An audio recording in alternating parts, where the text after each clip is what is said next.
আসসালামু আলাইকুম প্রিয় দর্শক। আমরা একটা জরিপ চালিয়েছিলাম পে স্কেল নিয়ে, নবম পে স্কেল নিয়ে কততম গ্রেড হলে ভালো হবে। এ সম্পর্কে কমেন্টে অনেকে মতামত দিয়েছেন। অধিকাংশ ক্ষেত্রে 14 গ্রেডকে দাবি করছেন। আমরা আজকে একটা ভিডিও দিয়েছিলাম যে সর্বনিম্ন বেতন এবং সর্বোচ্চ বেতন কত হলে ভালো হবে। এখানে সর্বোচ্চ বেতনের কথা কমেন্টে কেউ না জানালেও সর্বনিম্ন বেতন কত চাই এ ব্যাপারে অনেকে কমেন্ট করেছেন। ওই কমেন্টের আলোকে একটা জিনিস বোঝা গেছে, সরকারি কর্মচারীরা তারা ৩২,০০০ টাকা সর্বনিম্ন ৩২,০০০ টাকা বেতন চান।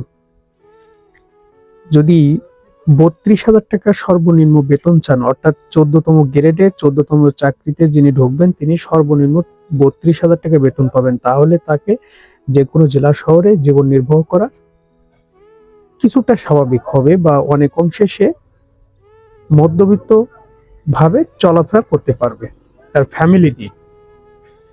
তাই ছাড়া এর কমে যদি হয় বা আরো কম হয়, সেক্ষেত্রে বর্তমান যে পরিস্থিতি আছে সেটাতে আসলে জীবন নির্বাহ করাটা অনেকটা দুর্বিষহ একটা ব্যাপার হয়েছে।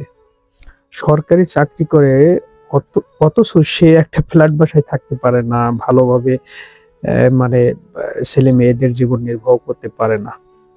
খুব টানাটানির ভিতর দিয়ে তাকে মাস কাভার করতে হয়। এটা তো একজন সরকারি কর্মচারীর কাম্য না। সে সারাদিন পরিশ্রম করবে, সে তার শ্রম দেবে, কিন্তু কাঙ্ক্ষিত তার জীবন নির্বাহ করার জন্য পারিশ্রমিক পাবে না। এটা আসলে ঠিক না। তো আমরা আমাদের সবার দাবি সর্বনিম্ন বেতন যেন ৩২,০০০ হয় এবং গ্রেড সংখ্যা 14টা হয়। এই দাবির আলোকে আগামী 15 তারিখের ভিতরে পে কমিশনকে অনুরোধ করব তারা যেন চূড়ান্ত সুপারিশ প্রদান করেন। আসসালামু আলাইকুম, ভালো থাকবেন। আর ভিডিওটি ভালো লাগলে অবশ্যই সাবস্ক্রাইব করবেন।